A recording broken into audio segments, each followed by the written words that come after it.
Hi y'all. Alright, let's get started with vessels A. I think you'll find that I'm going to repeat myself because I've already done the lab, and there's a lot of things that I mentioned in lab that, especially on this particular vessels A, that you're fixing to see. So, of course you already know this. The blood vessels are the guys that are sending the blood from the heart to the tissues, to the lungs, and then back. There's going to be a pressure inside there. There's going to be a pounding pressure of that blood hitting those vessel walls that's going to cause a little bit of the plasma to leak out. Mostly water, maybe some electrolytes, but nothing big should leave a vessel ever unless there's pathology. It's normal to lose a little bit of that plasma with the mostly water, and then the lymphatic system is going to scoop it back up and it's going to dump it back into the subclavians. So from lab, there was the thoracic duct. He's doing almost everything. And then we have the right lymphatic duct that's draining the head and the right arm, part of the right chest too, but he's not gathering as nearly as much as that thoracic duct. Both of them are dumping the right one, right lymphatic duct is dumping into the right subclavian. The thoracic duct is going to loop around and dump into the left subclavian. All right, and then this is easy, right? Arteries are carrying away from the heart. It's usually oxygenated because most of our vessels are systemic, but we've got some exceptions, and you've already met those. So easy peasy. Going to the lungs, that's leaving the heart, going to the lungs for the purpose of getting oxygenated. So that's going to be deoxygenated blood. And then actually in the fetus, the umbilical artery is going to be deoxygenated, heading, or to both of them, there's two of them, going to be heading to the placenta to get oxygenated. In the fetus, the placenta is the lungs. So then it's going to leave that placenta. You have an umbilical vein, one umbilical vein, and that guy's going to be oxygenated because he just left the placenta. All right. Capillaries, they're going to be where the gas exchange is happening. So big vessels get a little bit smaller, get a little bit smaller, get a little bit smaller, and turn into arterial capillaries where it's dropping off oxygen. And then it's a continuous loop. So as it keeps passing by, it's losing oxygen, gaining carbon dioxide, and then now it's going to be on the venous side.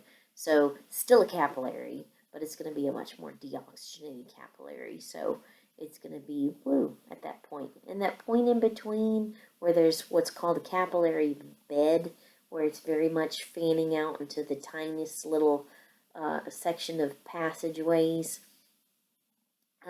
that's usually depicted as purple because we're losing some oxygen, we're gaining some carbon dioxide. So red to purple to blue. And then veins, obviously. Okay, so I'm spending way too much more time on this slide. Okay, these are the vessels as they leave and go back to the heart. So here's the heart. These are the ones that I usually call the great vessels. Their names are elastic arteries. Sometimes they get called conducting arteries. The reason that they're called elastic is because they have a lot of elastin fiber in them, because they're receiving all that pressure from the ventricles. So that ventricle is squeezing. That is the greatest pressure is being received right there at the elastic vessels. We want them to be able to stretch and go back to the way that they were. As you come down a little bit, we're going to have some guys called muscular arteries. Those muscular arteries are still going to be named arteries. Most of our vessels are falling that you know names to are going to be in this level right here. As you move on down, they're getting tinier and tinier, so now we're becoming arterioles, and they're going to branch into a capillary bed. So we have these little capillary systems going off like this, exchanging gases, picking up some carbon dioxide, and now we're moving back into the venous system. So all of these are capillaries. This little section right here is venule. So his name is post-capillary venule. Notice this guy is terminal arteriole. And then we got capillaries. Capillaries don't get names. They're just capillaries. And then we just work our way up. Small veins, large veins. Can you even guess what the pressure is by the time you're getting up here? Boom, boom, boom, boom, boom. Trickle, help. Oh my gosh, I gotta get all the way up there. No. So I mentioned this in lab. That center part, whenever you have a center part that's empty, that things can pass through. So the lumen of the gut, the lumen of the bronchi. Here we have the lumen of the vessels, and of course we know what that guy's going to fill. It's going to be full with blood. Told you about these little layers inside the lab section. So the most interior part of that vessel wall is going to be called tunica intima.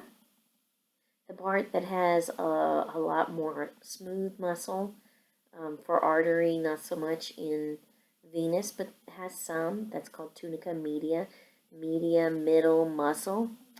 And tunica externa, of course, is connective tissue on the outside.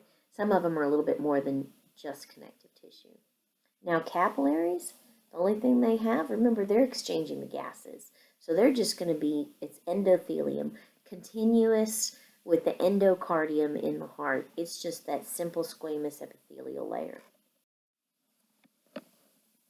Okay, so tunica intima is where the heart's touch, the blood is touching. So endothelium going into endocardium. It's all simple squamous. It's slick. You can feel the slickness on the inside of the vessels, and we don't want any friction, right? This is the problem with plaques, with getting plaque buildup. That's creating friction, which is messing with blood flow. Get to that later. And then that endothelium is actually laying on a basement membrane. We've mentioned basement membrane occasionally in AMP1 and AMP2. It doesn't impede with exchange. It's a very fine layer of connective tissue. Okay, then we have the tunica media. Media, middle muscle. Of course, it's smooth muscle. You're not in charge telling your blood vessels, okay, this is a good time to dilate. No, you don't have to do that. You're going to have the nervous system helping you out with that. You're going to have the hormones helping you out with that. You're going to have kidney responses helping you out with that. So vasoconstriction is when it gets tighter, the lumen gets smaller. Vasodilation is when it loosens up, widens up, and the lumen gets wider. Of course, if he's doing vasoconstriction and vasodilation, well, he's the one that's changing your blood flow. He's the one that's changing your blood pressure. Tunica media is very important for homeostasis. All right, tunica externa or tunica adventitia. This is the outermost layer, okay? So we've got some just connective tissue, some collagen, tiny little blood vessels. Depends on how big the actual vessel is. So if you can imagine that great big thick aorta, he's going to have more blood vessels in his tunica externa. Those little blood vessels are actually helping feed the vessel, because remember, it's made of a bunch of cells, and so the cells need oxygen too, so he's kind of feeding himself. Isn't that weird? But the bigger the vessel, the more obvious these little blood vessels will be. That little area of blood vessels, that little smattering of blood vessels, is called the vasa vasorum. And then there's nerve fibers in there. There's lymphatic vessels in there. Those large veins are going to have some elastic fibers in this layer. So here's a picture. So you have the endothelial layer. So there's the endothelium, nice and smooth, continuous with the endocardium. And then there's a basement membrane layer. All right, in the arteries, we're going to have elastic sheets on the outside. Well, I should put it here, the outside of the muscle and the inside of the muscle, because we're having constant expansion and contraction of that vessel, because these guys, the smooth muscles, are going to be contracting, relaxing. There's also some elastic fibers that are in here that aren't drawn. And then the tunica externa, so connective tissue. We've got some collagen. You can see the smattering of some blood vessels, so tiny little capillaries that have oxygenated blood, deoxygenated blood, and lymphatics, and of course there's always nerves. That's always a trio: arteries, veins, nerves. It's hard to see the nerves, right? The nerve fibers, but they're there. It's always a trio. So, gosh, I should have combined this slide. So we have elastic arteries, muscular arteries, and then they're going to go to arterioles. The elastic arteries, like I said earlier, those are the great vessels that are leaving the heart. So they are thick, low resistance. So we're not going to have a whole lot of vasodilation, vasoconstriction in that area. We want him to be constant. We need him to be able to stretch out and receive that blood. We need him to go back to the regular size that he was. If he starts to stretch out and stretch out and stretch out and blow, that's an aneurysm. That's bad. So these guys, they're going to allow for continuous blood flow downstream, even between heartbeats. He is allowing that blood to flow evenly. We don't want any blood to flow in spurts. Even when the heart is relaxing, we need flow. We do not want a blood clot. After elastic arteries, they're going to start to get all kinds of names. They're muscular arteries, but you know, the femoral artery that you met, the popliteal artery that you met. These are all muscular arteries. These guys are going to have the thickest smooth muscle because they're doing the majority of the vasoconstriction and vasodilation. These guys are really the guys that are changing your blood pressure continuously all the time. Arterioles, they don't get names anymore. They're smartery. They're going to go smallest. They're going to go into the capillaries. Of course, those guys don't have names either. The smaller they get, the less stuff that they have. So the smallest arterioles just have a tiny little smooth muscle layer. They are controlling the flow into the capillary bed, though. Why is that important? Well, those capillaries, remember, all they have is that simple squamous. We don't want to blow them out. So if we are suddenly rapidly raising our blood pressure there, then these little areas, these little tiny arterioles, are going to vasoconstrict so that we don't pound those capillaries. So sometimes because of that, they're called resistant arteries.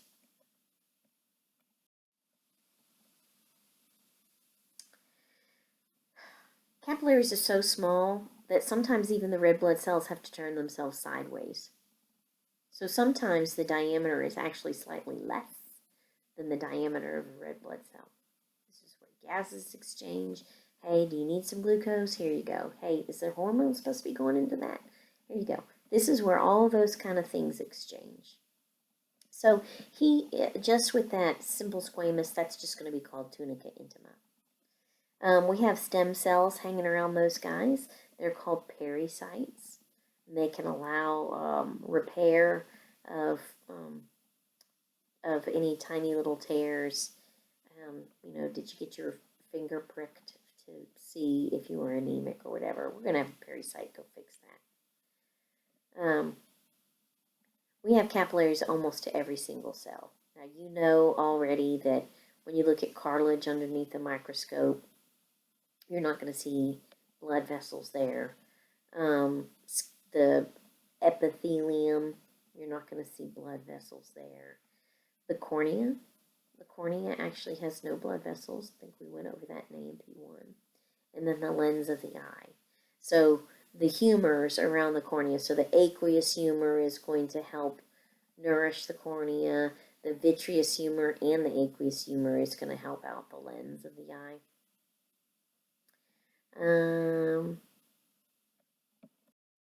Capillary bed. This is the passageway. This is depicting parasites for repair. So we go hard elastic arteries, muscular arteries, arterioles, capillaries, postcapillary venules, venules, veins. Okay, now this is interesting. We have different kind of capillaries. Okay, so we're going to go through the different ones. We have continuous capillaries, we have fenestrated capillaries, and then we have sinusoidal capillaries. The different names depict on how much fluid they actually will allow out of them. So when you get down to the sinusoidals, they actually have pretty darn big gaps in them. So I'm going to show you pictures of those. The continuous capillaries, those guys actually are quite tight. So these guys don't allow a lot of fluid loss. They're the most common ones. You see them in the skin, muscle, lungs, central nervous system, and even in the blood-brain barrier. He's very odd. So he is a continuous capillary, but he is totally filled up with tight junctions and no clefts. So I'm going to show you a picture in between the two. These intercellular clefts are like channels between cells. Remember that blood-brain barrier? It's very hard for even drugs sometimes to get in there. So it's very tight. We need to protect that brain. He's a weirdo. Most of our capillaries are continuous, and the blood-brain barrier is one of those super tight continuous capillaries. So least permeable. All right, so let's look at this. Here we got simple squamous, simple squamous, simple squamous. Okay, and then we have these little breaks in between the cells. And I've tried to depict these on the board before where there's these tiny little gaps, right? This is an intercellular cleft where something can sneak out. Now, we do have tight junctions where they're actually overlapping over each other, right? You've heard of those guys before. A fenestrated capillary is going to allow a little bit more filtration. When we do kidneys, you'll see that at the glomerulus, this guy is where we're having filtration. So a passive process where we're kind of cleaning out the blood. That fenestrated capillary, he's called that because I'll show you in just a second. Those endothelial cells, so those simple squamous cells, have little Swiss cheese holes. The Swiss cheese holes allow for more stuff to pass through them, so therefore more permeable. So here you go. All those little all those little Swiss cheese holes right there, they're called fenestrations. So now we're not just passing through intercellular clefts, and of course through cell membranes, right? This is another way to just simply sneak out, like that white blood cell that just wants to sneak out. It's going to make a little foot and sneak through that cleft. Well, look, here's tiny little holes to help him out. So this is, you can see, this is going to allow for more things to pass through it. Sinusoidal capillaries, they got not just holes, they got gaps. Less tight junctions, larger clefts, larger lumens. We're going to see these guys in the liver, the bone marrow, the spleen, and there's some macrophages usually hanging around with sinusoidal capillaries. So look at that. That intracellular cleft is like a canyon right there. Intracellular cleft, intracellular cleft. There's an occasional tight junction. Look at those little, this is not baby Swiss, this is just regular old Swiss cheese now. So these guys allow for the largest amount of things to pass through them. in the liver, let me do the liver real quick. It's just the liver is so cool. Those macrophages that I would just mention, there's some macrophages that are hanging out right around these capillaries, and they can actually even just reaching in here or reaching through these little holes to grab things. And the liver is a filter organ, so there's more things to grab there.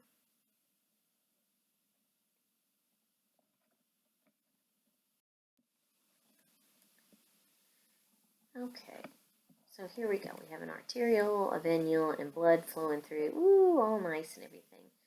Okay, you just got really cold. You decided to dip your hand into an ice bucket. Okay. Well, your body says, wait a minute, I need to conserve some heat. So, and you can live without your hand. So what's going to happen is that arteriole is going to vasoconstrict. It's going to clamp down. And then look, you're impeding some of the flow of blood to the capillaries. And your hand actually starts to become paler in color, and you're having less blood flow. If you stayed in there for a really long time and it was really cold, you'd get frostbite and you'd lose your fingers, because you can live without your fingers.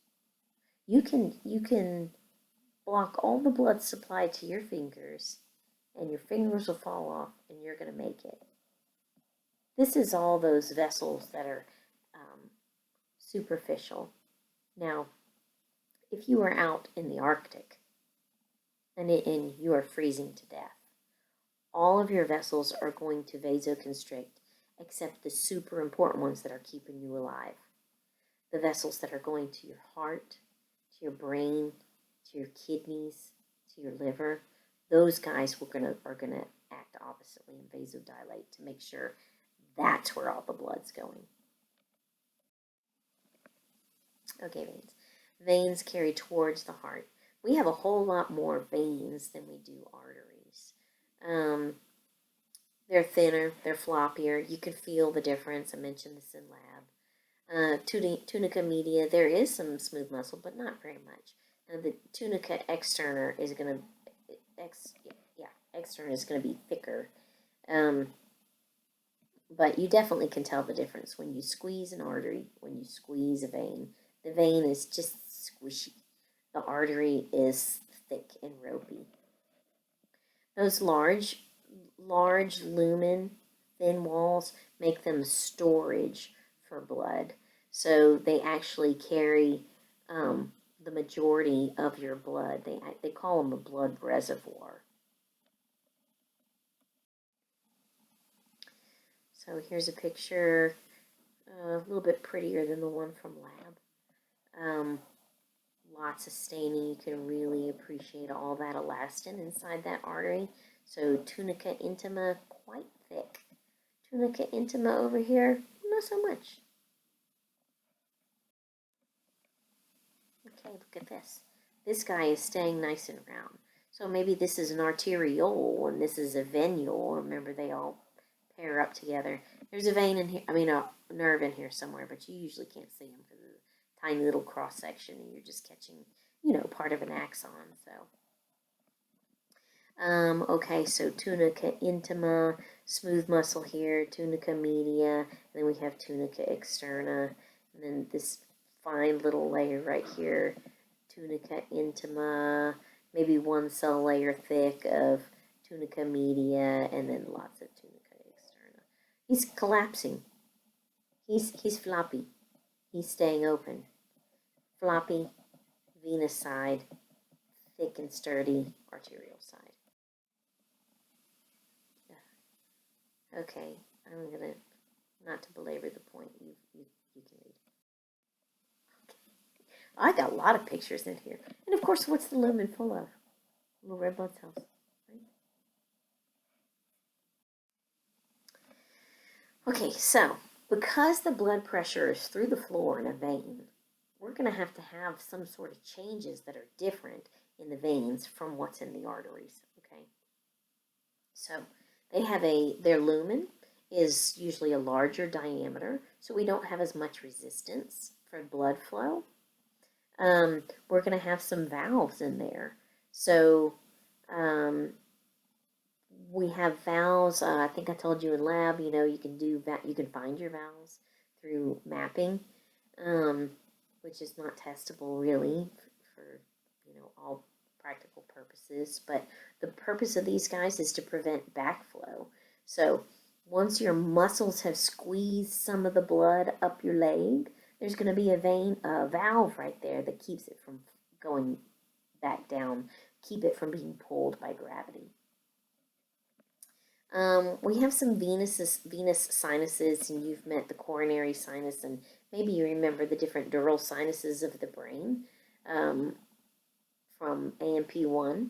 So these are really thin-walled, kind of collecting areas for venous systems. I'm not going to read that slide. I've already talked about all that, but you're welcome to go through that. Just another little summary of the differences between the kinds of blood vessels there.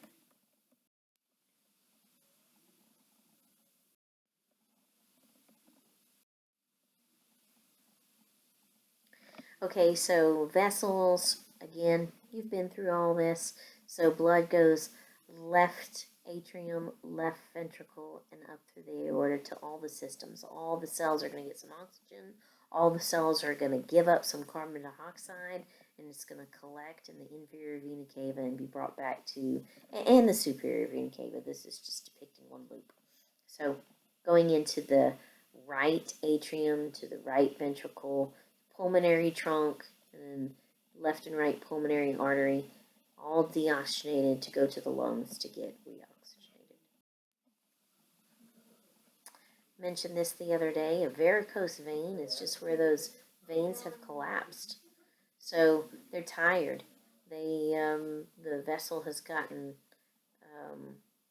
it's usually hereditary, and the vessel starts to get a little bit dilated. You can actually see it. It becomes more to the surface. Although veins are usually more, veins are more superficial than arteries. If you stand on your legs all the time, like if you're going to be a nurse, you should wear supportive hose. That supportive hose helps squeeze the legs so that it helps with venous return. So that we're not relying so much on those veins. That helps us fight that gravity so that you don't have failure of the valves. Pregnancy is another thing. You start to get some pooling of blood in the limbs because there's a giant baby in the way. So it's hindering the blood going back up. You've probably heard of hemorrhoids, right? Hemorrhoids are actually like varicose veins. A hemorrhoidal vein is actually its name, and it's living in the rectum. But when it prolapses out, it's because you have failed those veins, and now there are varicosities, there are varicose veins.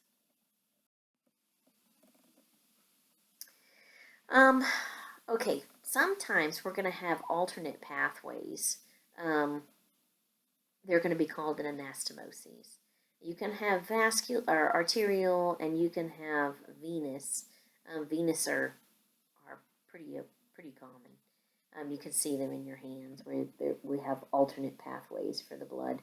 And I mentioned before that, like your venous pathway, you can't, like, not everybody's venous system is exactly the same. So, maybe they'll ask you, do people usually draw blood from your left arm or your right arm? Well, maybe your right arm has got weird pathways. So, anyway. Arterial anastomoses offer another way for blood to get to an area that's blocked. So you actually have some arterial anastomoses in your heart to help you out. But you can also grow vessels. It's called angiogenesis, where you can create new pathways and offer an alternative pathway. But we're born with some arterial anastomoses to offer for a different pathway in case an artery gets blocked.